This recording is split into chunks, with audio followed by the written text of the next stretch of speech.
Tomorrow he'll drink the porridge, and then he'll never wake up, Nyasha whispered. Rudo froze, her hands trembling. Welcome to African Tales of Wisdom, where the voices of our ancestors teach courage, truth, and life lessons for today. Subscribe, and let every tale teach.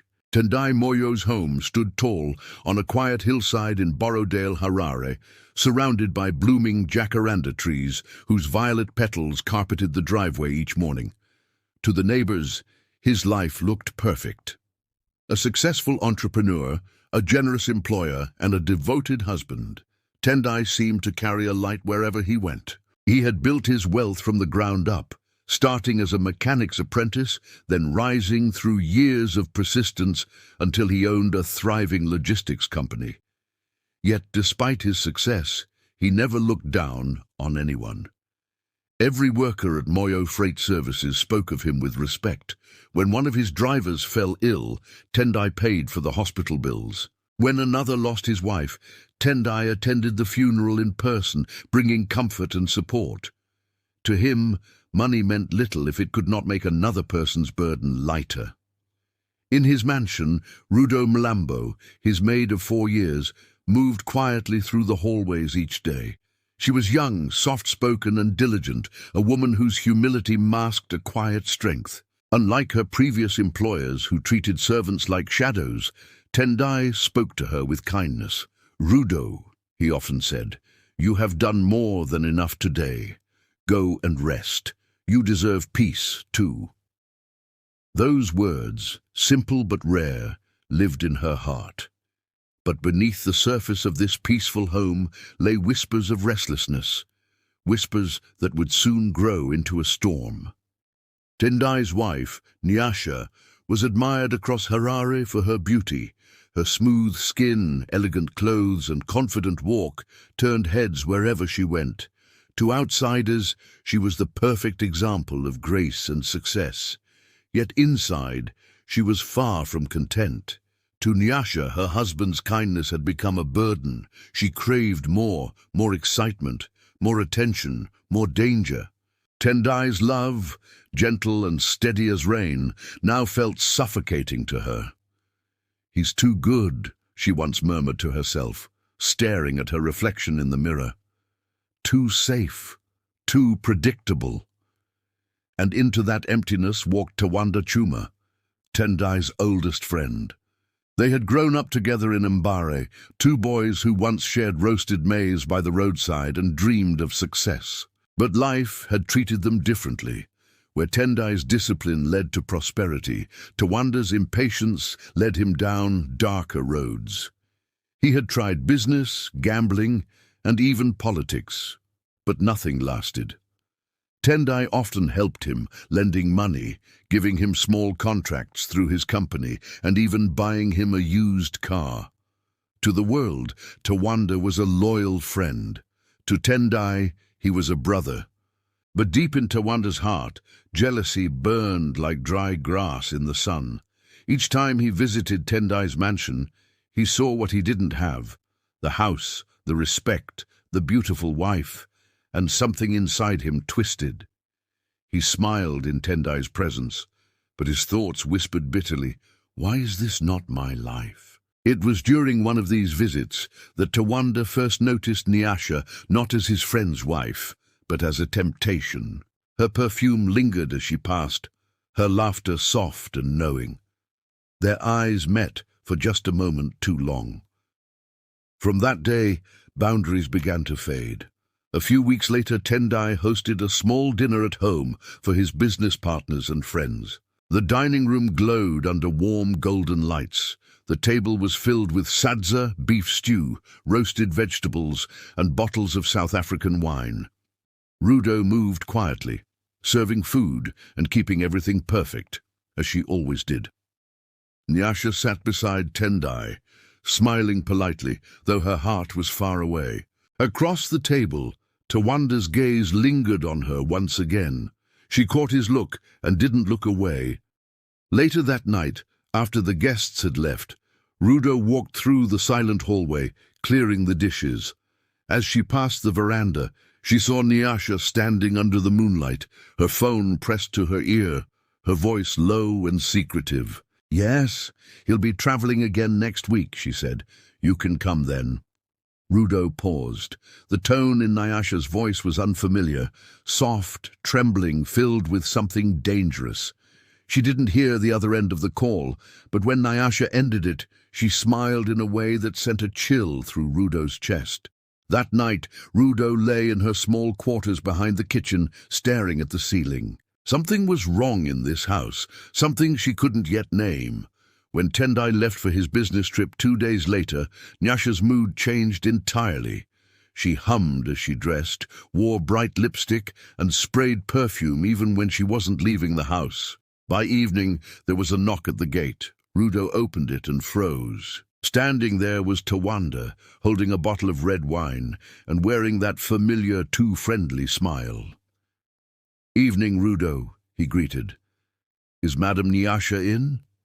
"Yes, Mr. Tawanda," she replied softly, her unease hidden behind manners. As he walked in, Rudo's instincts screamed that something was terribly wrong. That night, laughter echoed through the mansion. Rudo, moving quietly through the corridors, saw Nyasha and Tawanda sitting close on the sofa, whispering and laughing. Their hands brushed more than once. Her heart sank. She turned away silently, whispering a prayer.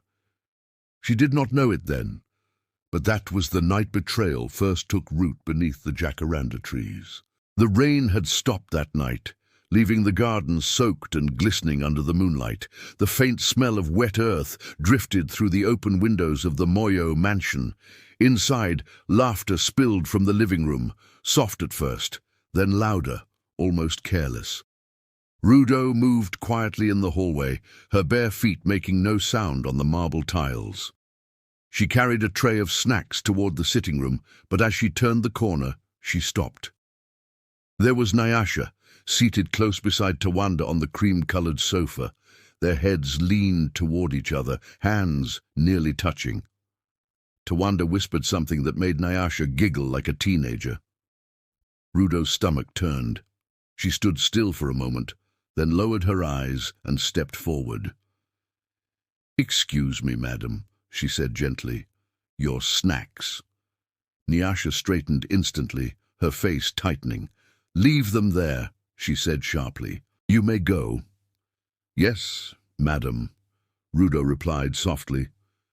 She placed the tray on the table and turned away, but not before catching Tawanda's smug smile. When she reached her small room at the back of the house, she sat on her bed and covered her face with her hands.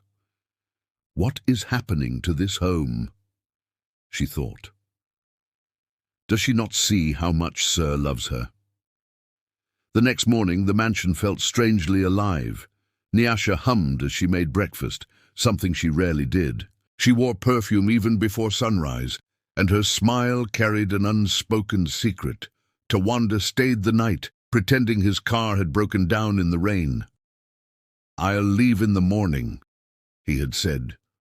But when the sun rose, he was still there, sitting in the dining room like the master of the house, sipping tea. "Rudo," he called, clicking his fingers lightly, "bring me some sugar." Rudo froze for a moment. He spoke like a man who owned the place. Still, she obeyed quietly, her heart burning with unease. Nyasha entered the room a few minutes later, wearing a light robe. "You're still here?" she asked playfully. Tawanda grinned. "You didn't really expect me to leave so soon, did you?"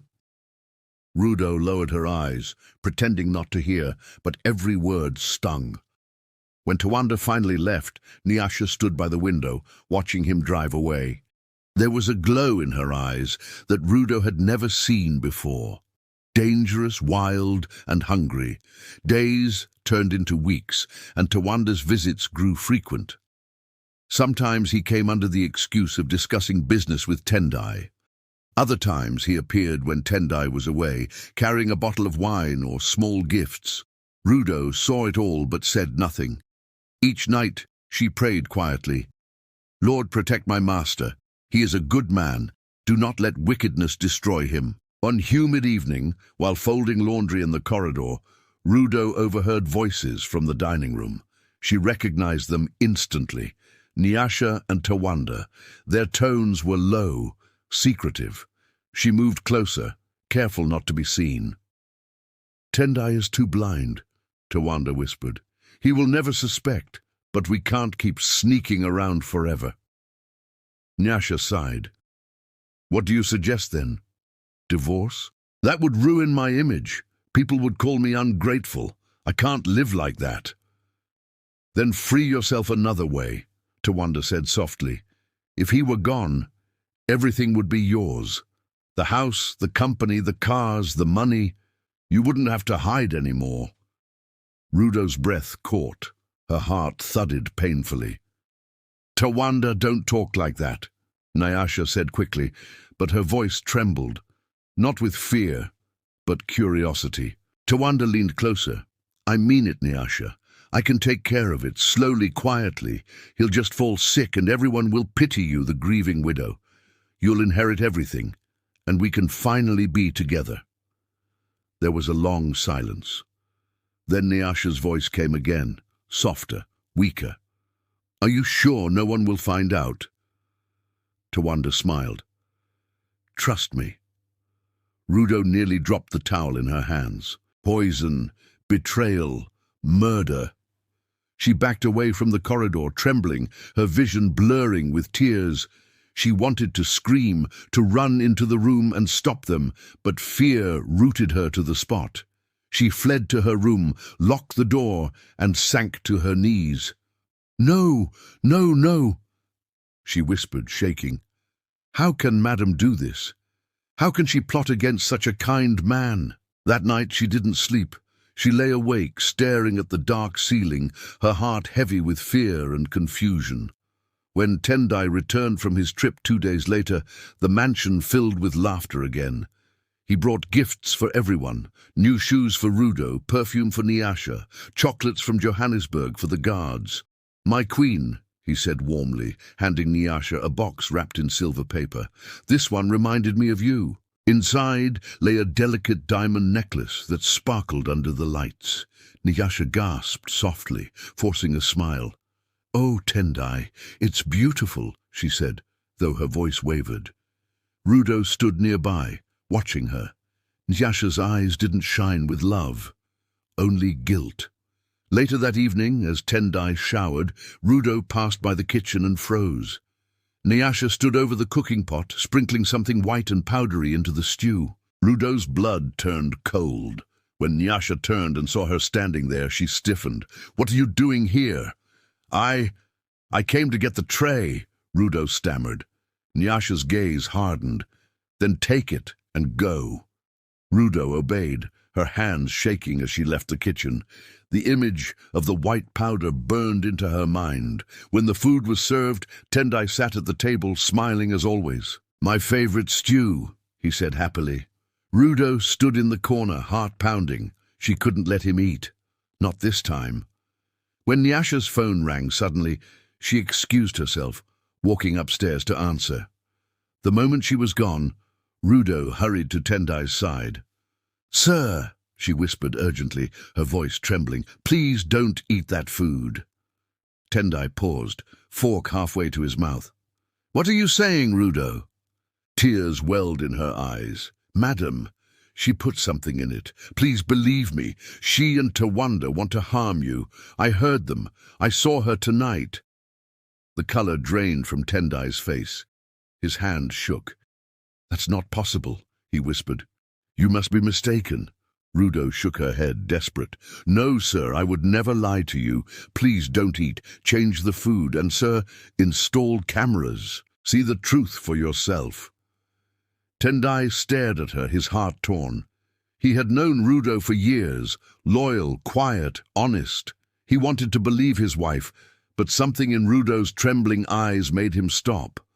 Slowly, he set the fork down. "Take it away," he said quietly. Rudo quickly lifted the plate and replaced it with another she had secretly prepared earlier. The same meal, untouched by poison. She returned just as Nyasha's footsteps echoed down the stairs. Nyasha entered, her smile radiant. "I hope you're enjoying your food, my love," she said sweetly, sitting across from him. Tendai forced a smile. "Yes," he replied softly. "It tastes wonderful." He chewed slowly, pretending nothing was wrong, but inside, his world had begun to crumble. Tendai didn't sleep that night. He lay awake beside Nyasha, staring at the ceiling, while the soft hum of crickets echoed through the garden outside. Her breathing was calm and even, the sound of a woman at peace. But to Tendai, that peace was no longer comforting. It was terrifying. Rudo's words repeated in his mind like the steady beat of a drum. "Please don't eat that food. She and Tawanda want to harm you." At first, he had dismissed it as impossible. Nyasha? The woman he had loved since university. The one who once walked miles through the rain to visit him when he was broke and struggling? No, she couldn't do such a thing. But when he looked into her eyes at dinner, eyes that didn't sparkle with love, only calculation, a quiet fear began to grow in him. By morning, he had made up his mind. When Nyasha left for her usual yoga session, Tendai drove into town. He parked far from his office, careful not to attract attention. In the small electronics shop near Avondale, he bought 4 discreet surveillance cameras, small, wireless, with motion sensors. "Installing them yourself?" the shopkeeper asked with a friendly smile. Tendai nodded faintly. "Something like that." That afternoon, while Nyasha was out shopping, he worked silently around the house. One camera went in the kitchen, hidden behind the fruit basket. Another in the living room, disguised inside a decorative clock. A third one in the veranda, overlooking the garden path. The last one he placed near the bedroom entrance. Rudo helped him quietly, her hands steady, though her heart raced. "Sir," she whispered, glancing toward the door, "if Madam finds out—" "She won't," Tendai interrupted gently. "But whatever happens, Rudo, don't tell anyone, not even the guards. This stays between us." Rudo nodded, her loyalty shining through her fear. That evening, Nyasha returned home radiant, humming a tune as she unpacked expensive handbags and perfume bottles. "Tendai, look what I found," she exclaimed. "You'll love this cologne." He smiled faintly. "Thank you, my love." They dined together as usual, though Tendai barely tasted his food. Nyasha spoke about friends, parties, fashion, but behind her every word, he felt a shadow moving. 2 days later, he checked the recordings for the first time. He locked himself in his study, heart thudding as he opened the laptop. Hours of footage played, the maid cleaning, Nyasha lounging, Tawanda arriving for casual visits. At first, nothing suspicious appeared. Then, around midnight, one clip made him freeze. The footage showed the kitchen. The timestamp read 12:43 a.m. Nyasha entered quietly, wearing a silk robe. She looked around, ensuring the coast was clear, then opened a small box and poured its contents into a glass jar of cooking oil. Tendai leaned closer, his throat tightening. He knew that jar. It was the same one she used for every meal. When she finished, she smiled to herself and whispered something so low that the camera barely picked it up. Tendai adjusted the volume, and his blood ran cold. It won't be long now. He paused the video and sat back in his chair. His hands trembled, his breathing shallow. He wanted to deny it, to believe it was some misunderstanding. But the proof was right there. The woman he loved was plotting his death. For hours he sat in silence, staring out the window at the jacaranda trees. Their petals fell softly in the wind, purple and delicate, like the fragile trust that had now shattered in his heart. When Rudo entered quietly with tea, she stopped at the sight of him. "Sir?" she asked softly. "Did you find something?" He didn't answer immediately. Then he turned the laptop toward her. "See for yourself." Rudo gasped, covering her mouth. "Oh, Lord! I told you, sir, I told you." Tendai nodded slowly. "You saved my life, Rudo." Her eyes filled with tears. "I only did what was right." He stood up, his voice calm but firm. "From now on, we must pretend we know nothing. Let her continue. The moment she slips, I'll have evidence strong enough to end this." Rudo hesitated. "What will you do, sir?" He looked out the window, his eyes hardening. "Whatever justice demands." The following week, Tendai acted as if everything were normal. He laughed when Nyasha laughed, kissed her on the cheek before work, and thanked her for every meal. But inside, he was a volcano, silent, controlled, waiting for the moment to erupt. Tawanda continued to visit, often when Tendai was away, but this time, every step, every whisper, every touch was caught on camera. One evening, Tendai reviewed the new footage and saw the final confirmation he needed. Nyasha and Tawanda sat close on the sofa, glasses of wine in hand. "When will you do it?" Tawanda asked impatiently. "We've been waiting too long." "Soon," Nyasha replied coldly. "The doctor says that powder works slowly. He'll start getting weak, sick. By the time they notice, it'll be too late." Tawanda smirked. "Then we can finally live free." Nyasha leaned in and kissed him, the same lips Tendai once believed were his alone. Tendai watched the video in silence, every heartbeat echoing like thunder in his ears. Then he closed the laptop gently, his eyes wet but steady. He called his lawyer the next morning. "I need a private meeting," he said. "No one must know, not even my wife." Within hours, legal papers were drafted. A hidden will, a change of ownership documents for the company, and an emergency clause transferring control to Rudo should anything happen to him. He also arranged for copies of the video evidence to be safely stored online and with a trusted friend abroad. Rudo watched him silently as he signed the papers. "Sir," she said softly, "you're protecting yourself, but are you sure you don't want to expose them now?" Tendai shook his head. "Not yet. I want them to believe they've won, until I'm ready." That night, Nyasha smiled as she served him soup. "You've been working too hard, my love," she said sweetly. "This will help you sleep." Tendai met her gaze, his expression unreadable. "You're too kind, Nyasha, truly." She smiled and turned away. As she walked out of the room, Tendai whispered to himself, "Let the snakes dance. The fire is coming." High over Harare was a bruised grey, heavy with clouds that promised rain. Tendai Moyo sat on the edge of his bed, buttoning his shirt slowly. His movements were deliberate, his face calm, but his heart beat like a drum of war. Nyasha was in front of the mirror, adjusting her earrings. "You look tired, my love," she said, meeting his reflection with a smile that didn't reach her eyes. "I haven't been sleeping well," he answered truthfully. "Just a bit of stress from work." "You should rest more," she said, touching his shoulder lightly. "Maybe skip your meetings today." Her tone was soft, but there was an edge beneath it.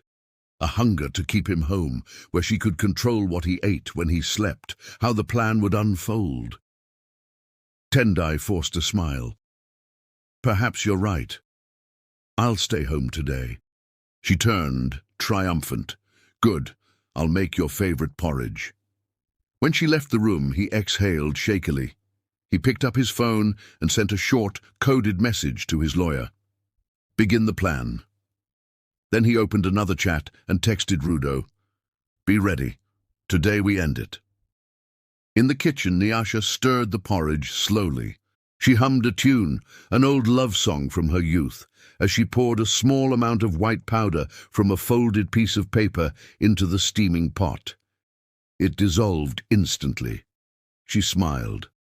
"Sweet dreams, my dear husband," she whispered. Minutes later, she carried the bowl upstairs, the scent of roasted maize and milk filling the air. Tendai was already sitting in bed, laptop open as if reading emails. "Breakfast in bed?" he asked lightly. "You spoil me." "You deserve it," she said sweetly, setting the bowl before him. He looked at her, smiling warmly. "Thank you, Nyasha. Truly." She watched closely as he lifted the spoon and took the first mouthful. He swallowed, then another. Her pulse quickened. After a few bites, he paused, touching his stomach lightly. He said. Strange taste. Nyasha's heart jumped. Oh, maybe it's just new maize, she said quickly. Perhaps, he murmured, setting the bowl aside. She stayed by his side for a few minutes, chatting casually, then left for the veranda to make a phone call. Her fingers trembled slightly as she dialed. Tawanda, she whispered. It's done. He ate it. Tawanda's deep voice came through the receiver. Good, stay calm. When he starts feeling weak, call the doctor and pretend to panic. By tomorrow, we'll be free. Nyasha hung up and took a deep breath. Free! The word rolled through her mind like forbidden honey. When she returned to the bedroom, Tendai was lying on the bed, pale and motionless. Tendai! She cried, rushing to his side. Tendai, wake up! He didn't move. His eyes were half closed, lips slightly parted. The spoon had fallen from his hand, the bowl spilled beside him. Nyasha pressed a hand to his neck. His pulse was faint but present. Her acting began. She screamed for help, her voice echoing through the house. Rudo! Someone help! My husband! Rudo came running, her eyes wide with feigned confusion. She knelt beside Tendai, checking his wrist. Madam, he's breathing, but weak. Call the doctor! Nyasha shrieked. Now! Within minutes, an ambulance arrived. Tendai was rushed to a private hospital. The doctors moved quickly, their faces tense. After an hour, one of them stepped out, shaking his head. I'm sorry, Mrs. Moyo, he said solemnly. We did everything we could. Your husband, he didn't make it. Nyasha staggered backward, covering her face. No, no, it can't be, she wailed, though inside her heart leapt with dark triumph. Rudo stood behind her, tears streaming down her cheeks, real tears this time, not of grief, but of gratitude that the plan had worked. Tendai Moyo was declared dead. The news spread across Harare like wildfire. Newspapers carried headlines. Business tycoon dies mysteriously. Tendai Moyo, philanthropist and visionary, mourned by many. Crowds gathered outside the mansion, laying flowers and lighting candles. Employees cried openly. Rudo played her part well, mourning publicly, while Nyasha wore widow's black and received endless condolences. But at night, when the visitors left and silence filled the halls, Nyasha would smile to herself. A week later, she met Tawanda secretly in the garden, under the jacaranda trees, where the petals fell like purple rain. It's finally over, she whispered, clutching his hands. I thought I'd faint in that hospital. Tawanda grinned. You're free now. Once the lawyers release the estate, we can go anywhere. Cape Town, maybe. Live the life we deserve. Nyasha leaned against his chest, laughing softly. Yes, my love, free at last. But what neither of them knew was that eyes still watched from the shadows, real eyes, alive and aware. Far from the mansion, in a quiet farmhouse outside Marondera, Tendai sat by a window, wrapped in a blanket, watching the rain. Beside him sat Rudo, holding a cup of tea. He was pale but alive. The doctor played his part perfectly, she said softly. Everyone believes you're gone. Tendai nodded weakly. Good. Let them believe it a while longer. I need them to reveal everything. To each other, to the world. Rudo looked at him with concern. But, sir, what if they leave Zimbabwe before we act? He turned to her, his eyes sharp despite his exhaustion. They won't. Greed never runs away before collecting its prize. She smiled faintly. You're right. He took a slow breath. Tomorrow the lawyer will call Nyasha. She'll think she's signing inheritance papers, but what she'll really sign is her confession. The following morning the lawyer called Nyasha. Mrs. Moyo, we must finalize the estate transfer, he said politely. Could you and Mr. Tawanda meet me at the office tomorrow at noon? Of course, she said, her voice bright and confident. When she hung up, she rushed to tell Tawanda. It's time, she said excitedly. After tomorrow, everything will be in our name. He laughed, lifting her into his arms. You see, my queen, we've won. Under the jacaranda trees, they kissed, oblivious to the silent camera hidden among the branches, streaming every word and every laugh straight to Tendai's laptop miles away. As he watched the feed, Tendai's jaw tightened. Rudo stood behind him. They have no idea, do they? No, Tendai whispered, but tomorrow the dead will speak.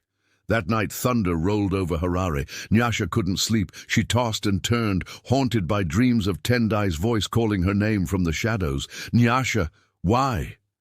She woke up drenched in sweat, heart pounding. It's just guilt, she told herself. It's over. But deep down, she couldn't shake the feeling that her husband's eyes were still watching her, not from heaven, but from somewhere close, waiting. Under the jacaranda trees, the wind whispered softly, as if carrying a warning. The storm is not done. The next morning, Harare's sun broke through heavy clouds, bright and unforgiving. The jacaranda blossoms glistened from last night's rain as Nyasha stepped out of her black SUV in front of Moyo and Partner's legal chambers. Dressed in a sleek black dress and dark sunglasses, she looked every bit the mourning widow, yet her heart hummed with anticipation. Tawanda joined her moments later, adjusting his jacket. Today is the day, he whispered, smiling. She nodded, clutching her handbag tightly. By evening, everything will be ours. Inside the boardroom, the air smelled faintly of coffee and polished wood. The lawyer, Mr. Chigumba, an elderly man with kind eyes and a cautious manner, greeted them warmly. My condolences again, Mrs. Moyo, he said, gesturing for them to sit. I know this must still be difficult. Thank you, Nyasha murmured, lowering her head like a grieving widow. As we finalize your late husband's estate, Mr. Chigumba continued, I'll need your signatures on these transfer documents. Once you sign, all assets, properties, shares, accounts will officially be under your management. Nyasha's fingers tingled as she reached for the pen. She glanced at Tawanda, who gave her a small nod. Then she signed one page after another, her handwriting steady and confident. When she was done, Mr. Chigumba collected the papers and slid them neatly into a folder. His eyes lingered on her for a moment, almost pitying. Then he said, There's one final thing, Mrs. Moyo. A video message your husband left in his will. It's unusual, but he requested it be played today, in your presence. Nyasha's heart skipped. A video? Yes, said the lawyer. He recorded it about 2 weeks before his passing. Shall I play it? She hesitated, but nodded. Of course. Mr. Chigumba pressed a button on his laptop. The large screen at the end of the room flickered to life. Static, then a familiar face appeared. Calm, composed, unmistakable. It was Tendai. Nyasha gasped, her breath catching in her throat. What is this? Tawanda froze beside her, eyes wide, the color draining from his face. On the screen, Tendai spoke with quiet strength. If you are watching this, it means you believe I am dead. Perhaps you even had a hand in it. He paused, his eyes piercing even through the recording. I have spent my life trusting people, believing in love, loyalty, and friendship, but life has a cruel way of showing who truly stands beside you. His lips curved faintly. Nyasha, my wife, Tawanda, my brother in spirit. I know everything, the poison, the lies, the betrayal. I watched as you whispered under the jacaranda trees, plotting my death. Nyasha's hands shook violently. This is impossible. He's dead, she cried, standing up. But Tendai's recorded voice continued, unbothered. I did not die. I allowed you to believe I did, so that truth could reveal itself. Every step you took after my death was recorded, every meeting, every word, the cameras in our garden, the lawyer's files, even this meeting. Yes, it is being filmed as we speak. Both Nyasha and Tawanda turned sharply toward the corners of the room. 2 small red lights blinked silently. I do not seek revenge, Tendai said on the screen, his voice steady, but I seek justice. By the time this message finishes, the authorities will know everything. You chose greed over love, deceit over truth.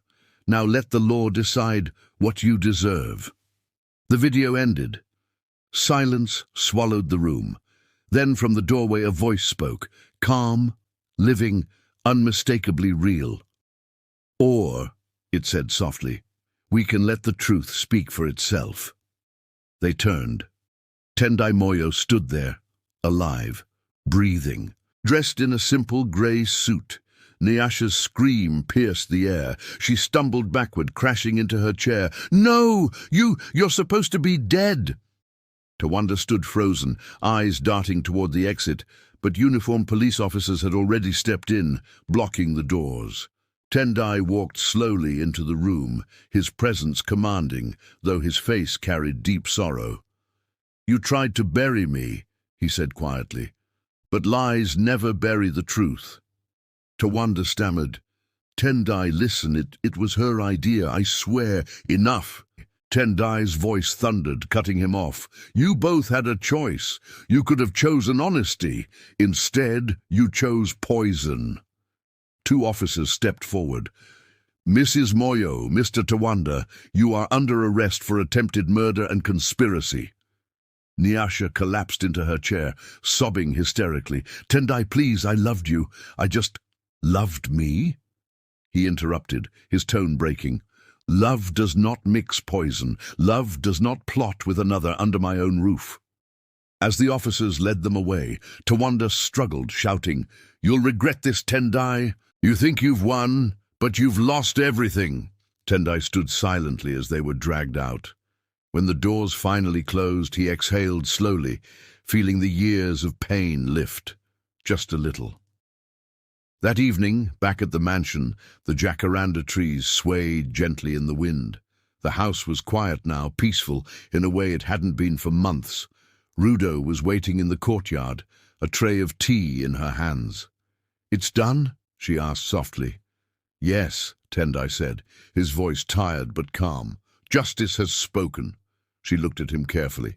"And your heart, sir, is it at peace?" He gazed out toward the garden, where purple petals blanketed the ground like a new beginning. "Peace is slow," he said, "but it will come." Rudo placed the tray down and hesitated. "You should rest. You've carried a heavy burden for too long."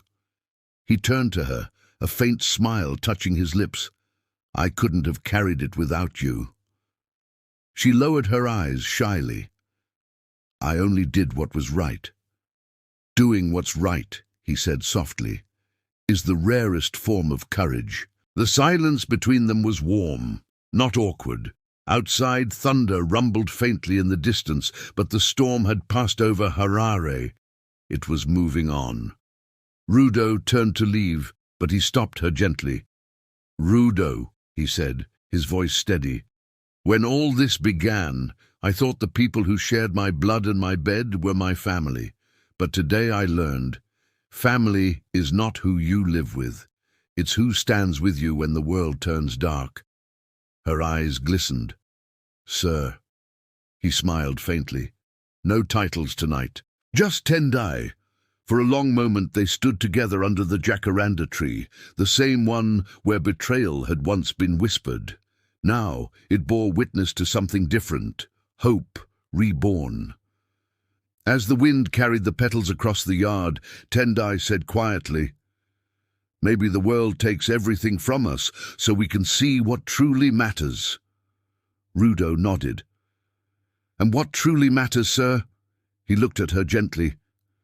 "Truth, loyalty, and the courage to love again." They stood together, neither speaking further. The setting sun painted the sky gold and violet, the same colors of the jacaranda blossoms that had seen deceit, death, and redemption. Somewhere in the city, people still whispered about the scandal, the wife who poisoned her husband, the friend who betrayed him, the man who returned from the dead. But in the quiet heart of his home, Tendai Moyo no longer cared for gossip. He had seen the worst of humanity, and the best. And as the evening wind swept through the blossoms, carrying the scent of new beginnings, he realized something profound. Sometimes, betrayal must burn everything down before truth can bloom. Months later, Nyasha and Tawanda stood trial in the Harare High Court. The evidence was undeniable. The recordings, the poison analysis, the signed confessions. They were both sentenced, Nyasha to 20 years, Tawanda to life imprisonment. The story of Tendai's survival spread across Zimbabwe. People called it the resurrection of the kind man. But to Tendai, it wasn't resurrection. It was revelation. And beside him always stood Rudo, no longer a maid, but his confidant, the keeper of truth. Together they rebuilt the Moyo Foundation, dedicating it to helping widows and orphans, those betrayed by life, just as he had been. Under the jacaranda trees, new flowers blossomed that year, vibrant, untouchable, and free. Moral lesson: guard your heart against greed. Treasure those who walk in honesty beside you, and when storms rise beneath your own jacaranda tree, do not despair, for after the storm the blossoms always return. Thank you for watching. If this story touched your heart, don't just scroll away. Show some love by liking this video, subscribing, and turning on the notification bell so you never miss another emotional story from Africa. Tell us in the comments, what lesson did you learn from this story? Every week we bring you stories that heal, inspire, and open eyes, because every tale carries a truth. Until next time, stay loyal, stay kind, and always stand for what's right.